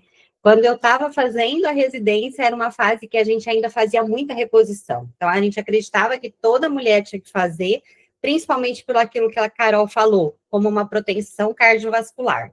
E aí a gente aprendeu que não tem essa função, né? Depois vieram vários estudos em torno de 2001, 2002, que acabaram com a reposição hormonal. Esses estudos trouxeram números que foram enviesados mesmo e mostraram principalmente um aumento na incidência de câncer de mama. E isso assustou muito, né? E aí parou de fazer reposição hormonal. Ninguém mais fazia, nenhuma mulher mais merecia fazer. Eu acho que o equilíbrio é a parte importante. Eu sempre falo para as pacientes, elas falam, doutora, mas você é mastologista e você orienta a reposição hormonal? Eu falo, gente, reposição hormonal não é para todo mundo, mas também não é para ninguém. E nós vamos ter que ver essa paciente individualmente, escolher quais são as melhores técnicas que a gente pode usar para essa reposição hormonal, porque a gente tem uma gama imensa de coisas, ver quem pode e quem não pode, porque eu também tenho as minhas pacientes que não vão poder fazer porque trataram câncer de mama, mas a gente tem coisas para fazer para associar. E aquelas pacientes que não têm uma contraindicação, a gente tem escolhas que a gente pode fazer para melhorar essa sintomatologia. Lembrando que a gente vai indicar para as pacientes que têm sintoma. Então, se eu tenho uma paciente na menopausa, que é uma felizarda, que não tem sintomatologia, ou que a qualidade de vida dela não está sendo prejudicada por esses sintomas da menopausa, nós não vamos discutir a reposição hormonal, né? A gente vai bater em hábitos saudáveis para controle aí das outras coisas. Agora, naquela paciente que os sintomas estão trazendo muita perda da qualidade de vida e ela não tem uma contraindicação, a gente vai usar. Só que aí nós vamos ter que tomar muito cuidado, né, Júlia, que é isso que você falou. A gente está caminhando para um lado da medicina que tem assustado um pouco a gente. Não só, como a Carol comentou, nas prescrições de medicação, mas a gente começa um pouquinho mais atrás, até no pedido de exame. As pacientes chegam para mim, elas falam, Vivi, você não vai pedir os hormônios? Então, às vezes, eu tenho uma paciente que tem 70 anos. Ela está menopausada desde os 48. Pedir hormônio para ver o quê? Eu sei que ela está na menopausa, né? O hormônio não vai mostrar nada para mim. E mesmo aquela paciente que está na perimenopausa, o que vai definir muito as minhas indicações de tratamento ou não é o quadro clínico, são os sintomas que a paciente está apresentando. A gente vai dosar o hormônio quando a gente tem um quadro que a gente precisa saber se está tendo uma superprodução ou uma produção inadequada numa idade que a gente não está esperando. Agora, nessa faixa etária que nós estamos falando, a paciente começou a apresentar sintomas. A gente está começando a ver uma irregularidade menstrual, ela está começando a queixar de fogachos, a dosagem hormonal não vai mostrar muita coisa para mim, né? Às vezes eu vou pegar no momento que o ovário está funcionando, e aí eu vou dosar e vai estar normal. Isso quer dizer que ela não está nesse período da perimenopausa. Então, assim como o exagero nas prescrições, a gente também tem que ter cuidado no exagero na forma como a gente vai fazer esse diagnóstico. Ele é muito mais clínico na conversa que a gente tem com o paciente do que no exame laboratorial. Perfeito. Nossa, muito bom.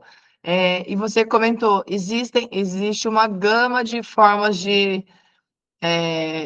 claro que você não vai precisar, óbvio, explicar para a gente, mas tem alguns critérios que você leva em consideração? Como que você faz? O que a gente tem, gente? Nós temos medicações que são via oral, a gente tem medicações que são transdérmicas, então é o gel, é o adesivo, e a gente tem medicações que são para a gente usar via vaginal. Injetáveis é bem controverso, gente, tomar muito cuidado. Na verdade, no Brasil, a gente não tem medicações aprovadas para uso em forma de implantes para reposição hormonal. O único implante que a gente tem aprovado no Brasil é o implante de etonogestrel, que é o Implanon, que todo mundo conhece, que é para contracepção. Então, a gente não tem implantes para reposição hormonal e a gente está vendo uma febre disso, né? Esse então, é o chip de beleza? Tem os chips da beleza, aí tem chip de testosterona, de gestrinona, chip de tudo que a gente pode imaginar. Nossa! E isso é uma bomba que a gente não sabe a longo prazo o que vai trazer de malefício. Então, o que nós temos de evidência científica? São as medicações que a gente usa via oral, via transdérmica. E uma coisa importante, a gente sempre faz, naquelas pacientes que têm útero, uma combinação de hormônios. Então, a gente vai repor o estrogênio, que é o que a gente precisa repor para melhorar os sintomas. Naquelas pacientes que não têm útero, não tem problema, eu mantenho só o estrogênio. Mas naquelas pacientes que têm útero, esse estrogênio funciona como um estimulador da camada interna do útero, que é o endométrio. Então, se eu não usar nada para contrabalancear esse efeito do estrogênio no útero, eu vou ter um aumento dessa camada interna do endométrio, que é a hiperplasia, e aumenta o nosso risco para um câncer de útero. Então, paciente que tem útero, a gente vai usar sempre a terapia combinada, que é estrogênio e progesterona, e na paciente que não tem útero, eu posso usar só o estrogênio. Uma coisa importante, gente, é que a progesterona, a única forma que a gente tem de estudo dela é via oral, então é comprimido, ou a gente pode usar na forma do DIU medicado, que é o Mirena, o Cailena, que são DIUs que têm progesterona e que vão atuar ali no útero. Via transdérmica da progesterona, nós não temos avaliação de quanto é essa absorção. Então, às vezes, a paciente está usando isso e a gente não está tendo esse balanço no endométrio. E daí vai acabar virando paciente sua lá com um tumor de endométrio, né, Júlia? Pois é. Muito interessante. Vou tirar uma dúvida até particular, minha mãe acho que está aqui também. Quando vai repor e usa essa parte da transdérmica, tem alguma contraindicação de proximidade com crianças e outras pessoas? Tem uma orientação sobre isso? Essa é uma dúvida bem comum no consultório, assim, até porque às vezes é a paciente que cuida do neto já, né? É, isso mesmo. A absorção é muito rápida, né? Esses gels que a gente tem da indústria normal, né? Não os manipulados, que a gente às vezes não sabe como que vai ser essa absorção, mas os que a gente compra da farmácia lá, ele tem uma absorção muito rápida. Então, em geral, a partir do momento que ele seca, e isso é momentâneo, ele não vai estar sendo passado aí, se, por exemplo, a paciente segurar a criança no colo. Então, a recomendação é, secou, a gente já fica tranquilo, não tem um problema da gente estar usando, tá? Entendi. Uma coisa importante é sempre a gente... a reposição hormonal é uma coisa muito individual, e a gente vai olhar o paciente como um todo para indicar. Então, não é uma coisa que dá para a gente fazer com uma orientação de Instagram, por exemplo, de Facebook, né, gente? Porque a gente vai ter que olhar essa paciente como um todo. Por exemplo, se eu tenho uma paciente que é minha junto com a Carol lá e tem uma dislipidemia, ou seja, tem um colesterol super alterado, um triglicérides alto, eu vou optar por vias de administração da medicação hormonal que mexam menos com esse equilíbrio das gorduras. Então, eu vou optar, em vez de eu passar a medicação via oral, que ela vai depender de passar no fígado e piora toda essa parte do metabolismo, se eu tiver acesso, eu vou usar a via transdérmica, que é mais segura. Em compensação, tem pacientes que, por exemplo, o sintoma dela é mais geniturinário, aquela paciente que a pior queixa dela é ressecamento vaginal, ou às vezes até incontinência urinária por conta desse ressecamento. Essa paciente, às vezes ela vai ter benefício em usar só o hormônio tópico, só a via vaginal. Eu não vou precisar dar esse hormônio sistêmico. Então, é muito individualizada a prescrição da reposição hormonal. e muito cuidado com o que nós temos de contraindicação. Então, eu já comentei das pacientes de câncer de mama, paciente tratada de câncer de mama, independente do tipo de tumor, que é uma questão que as pacientes sempre trazem no consultório, se ele foi hormonal positivo ou negativo, ela tem contraindicação absoluta para reposição hormonal. As pacientes que estão com algum sangramento irregular e que ainda não foram investigadas, eu preciso ter certeza que aquele sangramento não é um tumor também. As pacientes que têm alteração hepática, então elas têm alguma doença que está causando uma insuficiência hepática, eu não vou poder usar. Doença cardiovascular ativa, então a paciente acabou de infartar, eu não vou entrar com estrogênio nessa fase, né? Então, a gente tem que tomar cuidado, principalmente com essas contraindicações, para não fazer. E nessas pacientes, a gente vai buscar outras alternativas, a gente tem algumas outras medicamentosas mesmo, que não seja reposição hormonal, mas que podem ajudar a aliviar sintomas, e principalmente bater na qualidade de vida. Eu acho que todo mundo já falou até agora, mas hoje a gente tem muitos dados mostrando que a atividade física é uma coisa muito importante, inclusive para melhora de sintomas, né? Até os fogachos, o cansaço, a fadiga melhora muito com atividade física regular. Perfeito, Vivi. A minha pergunta, uma pergunta que eu ia te fazer era essa. Uma mulher que chegou no seu consultório com sintomas de fogacho, os esquecimentos, né, essa alteração mais cognitiva, e você pensa em usar para ela. Você tem que, você falou de pensar em risco histórico de câncer de mama, parte hepática. Tem exames que precisa fazer nessa avaliação? Sim, gente, e é uma coisa que a gente tem visto muito, como a gente tem vários médicos que não são especialistas e que estão prescrevendo hormonioterapia, a gente tem visto muitas pacientes que chegam e, por exemplo, nunca fizeram uma mamografia, que estão aí nessa faixa etária aí dos 45, 47 anos, o colega começa a reposição hormonal, normalmente com esquemas que são discutíveis aí a segurança, na verdade, e a paciente não fez. Então, tem alguns exames que a gente vai fazer e a gente vai começar a reposição hormonal só depois disso. Esses exames, principalmente, mamografia para a gente ver mama, a gente vai ter uma avaliação metabólica, então, a parte de lipidograma, que é o perfil lipídico, glicemia, para a gente poder saber se a paciente pode usar e qual que é a melhor prescrição que a gente vai poder fazer para ela. Outra coisa bem importante, o pessoal tem associado muito na reposição hormonal o uso da testosterona. É uma coisa que a gente precisa tomar muito cuidado, gente. Conta pra gente, Vivi. Isso é... A única indicação, primeiro, indicação de dosar testosterona. Nós não temos nenhuma indicação de dosar testosterona na mulher, porque a gente vai ter uma testosterona baixa. Isso é típico da mulher. A gente vai ter indicação de dosar quando eu, por exemplo, tenho uma massa no ovário, que eu quero saber se é um tumor que produz testosterona, para ver se isso está aumentado.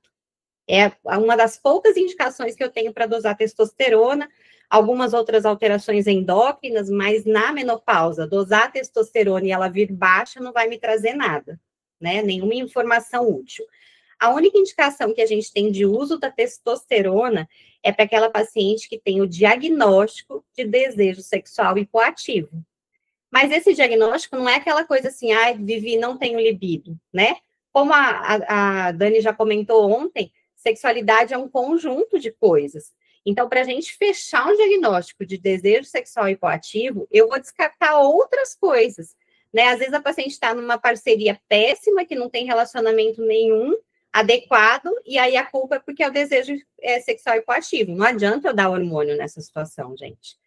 Então, a gente tem que tomar muito cuidado, porque essas reposições que a gente tem visto hoje estão associando testosterona em doses altas, então a gente tem pego complicações importantes disso, acho que a Carol pode falar mais aí em relação à parte cardiovascular, que a gente tem visto um aumento de complicações por conta disso. A gente tem visto pacientes com hiperandrogenismo, que a gente chama, que é quando aumenta muito o hormônio. Então, aquela paciente que vem para a gente com voz grossa, aumento do clitóris, são coisas que não regridem, gente. A partir do momento que mudou a voz, que aumentou o clitóris, aumentou o pelo demais, teve alopecia, caiu o cabelo, ela não vai regredir, né? E com uma medicação que a gente, assim, é extremamente controverso o benefício de estar trazendo isso para paciente. Muito bom. Nossa, muito bom esse alerta, Vivi. Porque a gente vê mesmo essas prescrições por aí.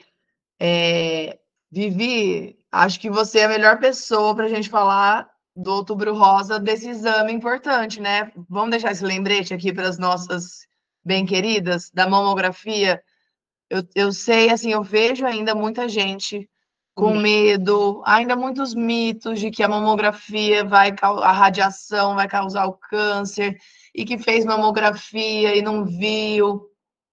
Queria que você falasse um pouquinho o que você quiser desse assunto para reforçar a importância. Gente, assim, o único exame que a gente tem que mostra para a gente uma diminuição nas causas de morte de câncer de mama é a mamografia.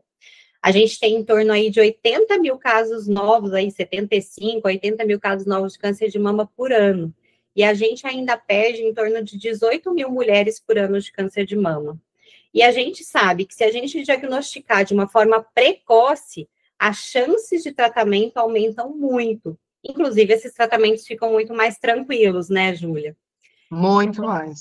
Muda completamente a história. E a única forma da gente detectar precoce ainda é a mamografia. A gente bateu muito tempo no autoexame, mas no autoexame a gente vai detectar nódulos que são maiores.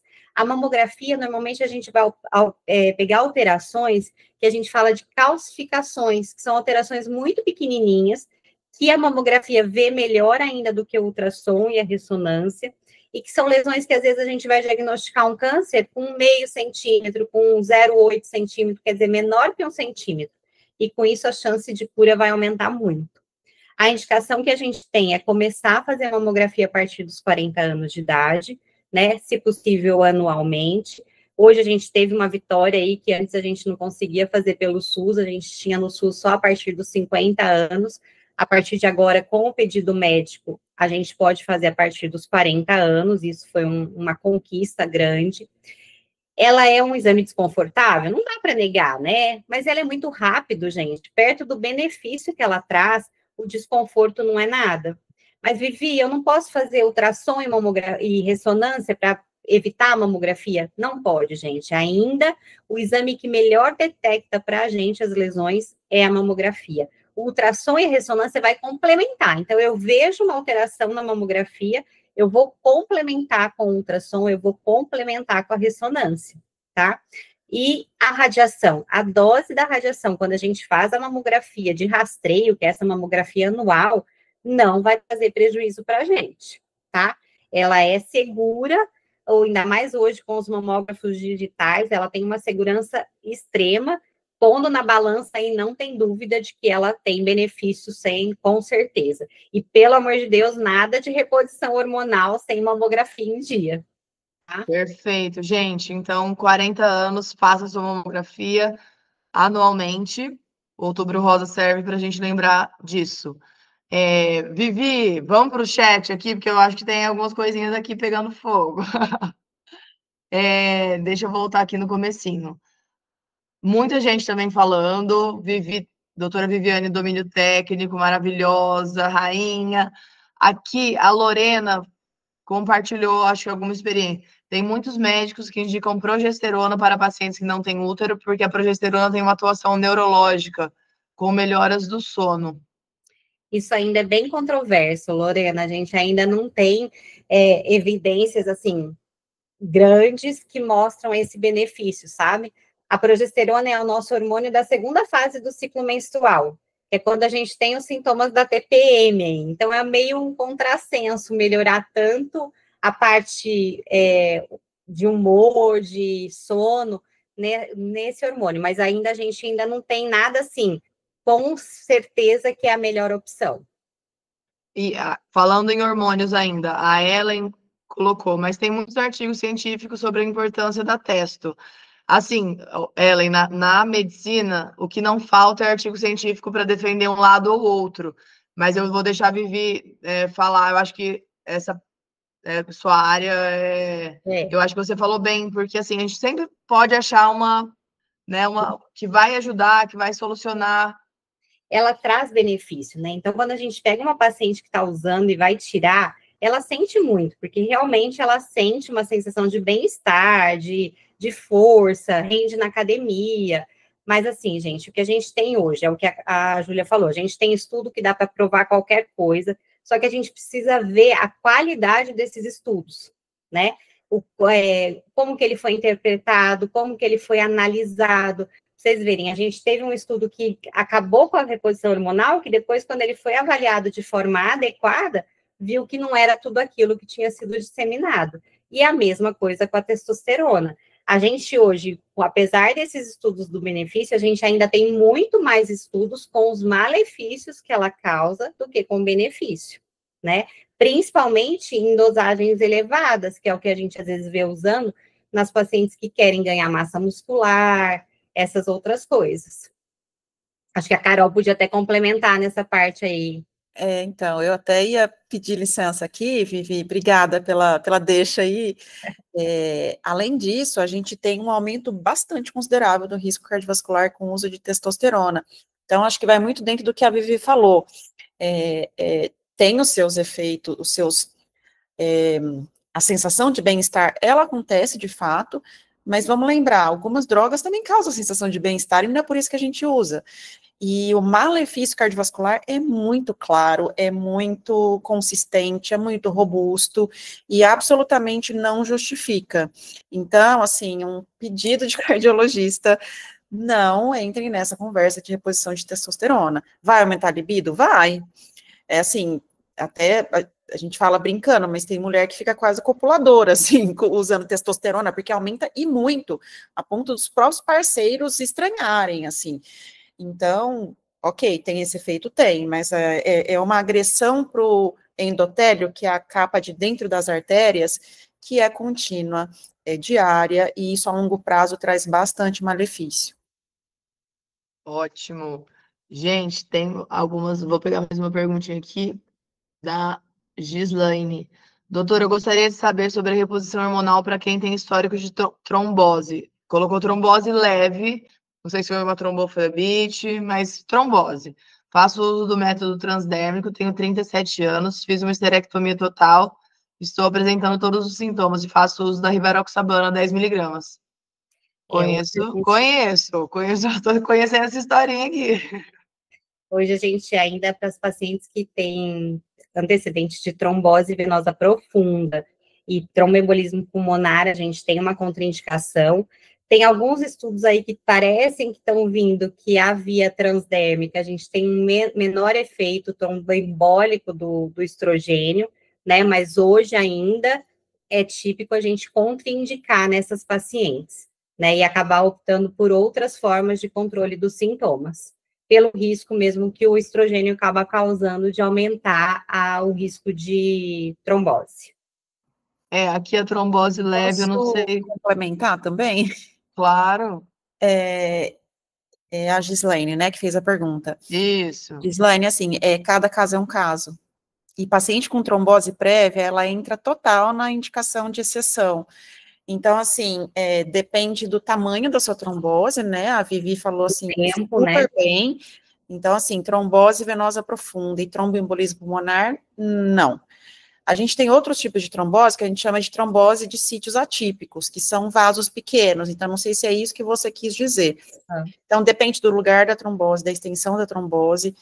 Teoricamente, você está protegida, porque você está usando rivaroxabana, que é o anticoagulante, mas, se você usa anticoagulante, a sua trombose não foi tão pequena assim, porque às vezes as tromboses muito pequenas, as tromboflebites, a gente nem deixa com anticoagulante depois. Então, veja quantas variáveis, e aí vai de uma conversa muito franca e aberta, e a Vivi de um lado, eu como cardiologista do outro, o paciente do outro, e a gente vai fazer um combinado entre nós três, porque é uma situação de exceção.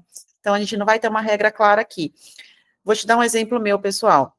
Eu tive uma trombose num ramo bem fininho de uma veia do olho, há 6 anos atrás. E, a princípio, eu não podia mais tomar anticoncepcional. Quando eu fui discutir a minha reposição hormonal com a minha ginecologista, né, a Vivi vai entender bem, ela falou, olha, a princípio está contraindicado, porque quem tem contraindicação de anticoncepcional também tem contraindicação de reposição hormonal. Mas aí, resgatando o histórico, a gente entendeu que foi uma trombose de um ramo, assim, minúsculo, da finura de um cabelo, a gente não achou nenhuma causa, eu nem precisei tomar anticoagulante depois, como eu tinha um sintoma muito exuberante, a gente combinou que eu ia começar a reposição hormonal, mas uma via transdérmica e com uma dose mínima, a menor dose possível para começar. E a gente ia ficar de olho, então eu tô acompanhando com o meu oftalmo junto. Gente, médico não serve para ficar doente, é tudo assim, tudo coisa estranha, mas só para te dizer quanta coisa a gente teve que pesar, quantos combinados a gente teve que fazer, como a gente teve que estudar o caso. Então, caso de trombose prévia é igual reunião de especialistas e decisões individualizadas. Maravilhosas. Vamos para as últimas, para a gente também não atrasar tanto vocês. Vivi, tibolona, maca peruana, ajudam? A Conta pra tibolona, gente. a gente já usou bastante ela teve uma época que ela vinha prometendo aí uma segurança mamária, então às vezes a gente preferia usar ela, mas ela mantém as mesmas contraindicações, ela tem um efeito bem importante naquelas pacientes que têm queixa de alteração de libido, então às vezes a paciente não tem muita queixa de fogacho, e a queixa de libido é mais importante, a tibolona é uma opção, né? Ela é uma reposição segura, mas com as mesmas coisas que nós temos que tomar cuidado com o estrogênio. E uma paciente que, por exemplo, tem muito fogacho, ela já não tem tanto efeito. A maca peruana, ela é um fitoterápico, mas a gente tem que tomar cuidado para usar. Por exemplo, nas pacientes tratadas de câncer de mama, existem estudos que a gente não deve estar fazendo uso. Então, eu sempre falo que não é porque é planta que é bonzinho, né? Porque a Júlia É natural, que é bonzinho. uns quimioterápicos que vieram de planta, né? E faz um estrago danado se for usado de forma incorreta. Então, tudo isso entra muito nisso que a Carol falou, é tudo muito individual, né? A gente tem bastante conhecimento com o estrogênio e a progesterona combinada, a tibolona também, mas sempre tomando cuidado nesse âmbito todo aí para tomar a decisão do uso de uma medicação ou não. Perfeito, Vivi. Última pergunta. Tem 2 perguntinhas sobre doses de estradiol na reposição. Não sei se faz sentido. É muito individual, né? A gente Imaginei. hoje a ideia é a gente começar com a menor dose que controle sintomas.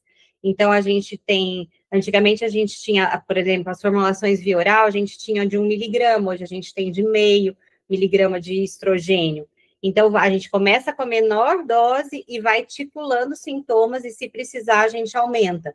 Quando a gente usa o transdérmico, normalmente é um puff, que é correspondente a esse 1 miligrama via oral. Mas isso também vai ser bastante individual. E não esquecer da progesterona quando a gente tem útero, porque a gente tem pego pacientes que não estão usando.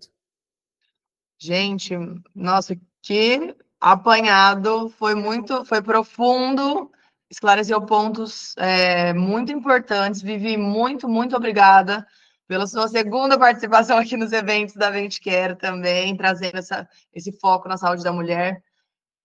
Obrigada de coração. Obrigada, Carol. Obrigada, Dani. E eu quero pedir um exercício aqui conjunto das nossas, eu ia falar nossas palestrantes, mas não é palestra, nossos bate-papos especialistas e de vocês que estão aqui com a gente para escreverem, por favor. Peça a minha resposta. Qual que é a sua resposta, Val? Ah, desculpa, da secura vaginal. Não posso deixar essa, Vivi, calma. Valerinha, vamos responder. Aqui, achei, que é se tem Vivi! ou medicamentos. Valéria, a gente tem medicamentos, né? Então, para aquelas pacientes, por exemplo, que não podem usar hormônio, a gente tem os hidratantes vaginais, a gente tem as medicações tópicas de estrogênio, que dá para a gente usar via vaginal. A gente tem os cuidados da fisioterapia, que as meninas comentaram ontem, a Dani falou bem ontem, e hoje a gente tem os procedimentos de laser, que melhoram um pouco o trofismo vaginal, ainda tem dados um pouco controversos na literatura do benefício, mas a gente tem visto um uso aumentado e com pacientes com boa resposta, né? Mas a reposição via oral e transdérmica também vai melhorar isso. Mas para paciente que só tem a secura como queixa, às vezes a gente vai usar só a medicação tópica, mas dá para a gente melhorar sim, com certeza. Não é só a secura, né? A gente pensa na secura naquele momento da relação sexual, não é só isso. Às vezes a paciente tem queixa da secura até no dia a dia, quando ela vai se lavar, quando ela vai fazer a higiene. Ela, às vezes, tem queixa urinária por conta dessa secura, então a paciente começa a ter infecção de repetição, ela tem incontinência urinária, tudo decorrente dessa falta do hormônio ali na região genital. Foi a deixa perfeita, ótimo. Gente, e eu queria agora propor que a gente colocasse aqui no chat uma palavra de como vocês estão se sentindo agora, depois desse evento. Quero pedir para Carol, Dani, Vivi também colocarem aqui, porque nós da Bem Te Quero Mais, a gente está muito feliz. Eu queria saber como vocês estão se sentindo. Sejam sinceras, aqui é um chat entre amigas. A gente já está amiga, a gente falou de coisas muito profundas aqui.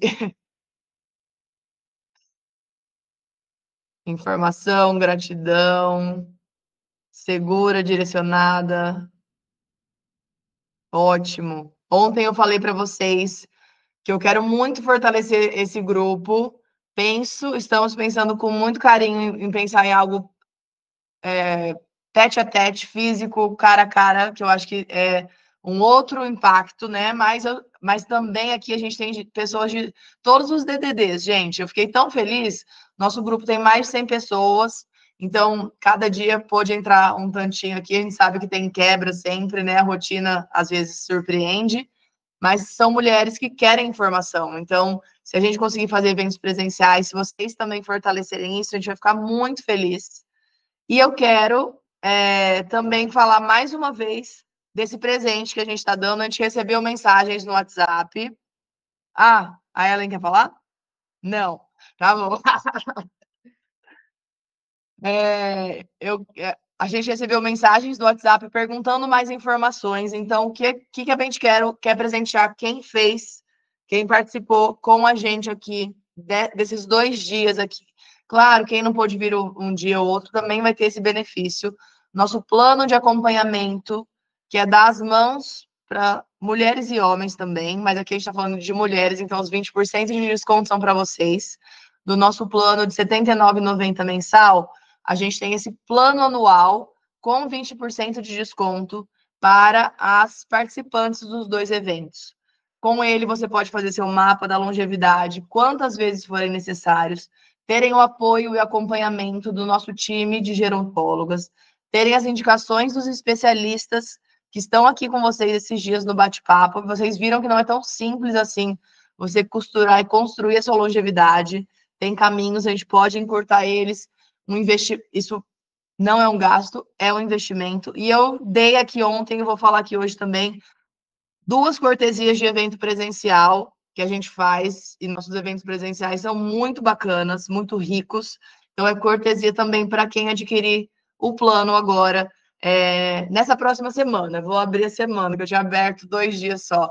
Então, fica aqui esse nosso presente. E também, a gente sempre também tem eventos gratuitos, porque a gente quer, no fundo, levar informação. Então, meninas, muito obrigada por estarem aqui, se priorizarem. Obrigadas às nossas especialistas maravilhosas que brindaram a gente com muito conhecimento e também uma humanidade de dividir experiências.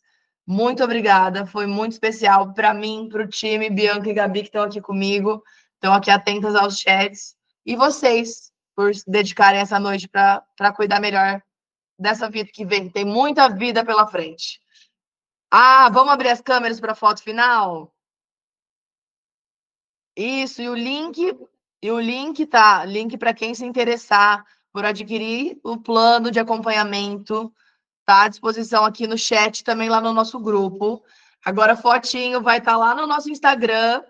Sigam a Bem Te Quero Mais para informações gratuitas, com ciência e sem charlatanismo. Sigam a Carol, sigam a Dani, sigam a Vivi. Informação de qualidade, gente. Fotinho, Pessoal, sorriso. eu vou quebrar o protocolo aqui, eu vou fazer um agradecimento para a Júlia, porque a Júlia é a mestre de cerimônias, ela agradece todo mundo, mas eu queria agradecer essa pessoa incrível, essa mulher maravilhosa, que ela equilibra todos os pratinhos e mais um pouco. A Júlia é uma das pessoas que mais trabalha, que eu conheço, e está sempre com esse sorriso, com esse coração e agora enorme, chorando, porque você está com essa vontade de fazer acontecer. Você é muito preciosa para nós e é por sua causa que estamos todas aqui. Então, um beijo enorme para você. Oh, meu Deus. Sorrisos e choros. Muito obrigada. Que lindo. Ainda bem que tá gravado. Vou ouvir toda hora. Gente, muito obrigado. Também, gente. A Vanessa, tô vendo você aqui. A fotinho, gente, vamos. Beijo. Meninas, obrigada. Georgette, Valéria, estão os 2 dias aqui. Todas vocês maravilhosas. Obrigada por estarem com a gente. É por isso que a gente faz. Aqui, ó. Um beijo. Vivi, Dani, Carol. Boa noite, Sensacionais. Que pessoal. informações valiosas e que pessoas maravilhosas. Boa noite, gente. Boa noite. Tchau, Tchau, tchau. Boa noite. Tchau, tchau. Avan, Marizinha, Joyce. Beijo, gente.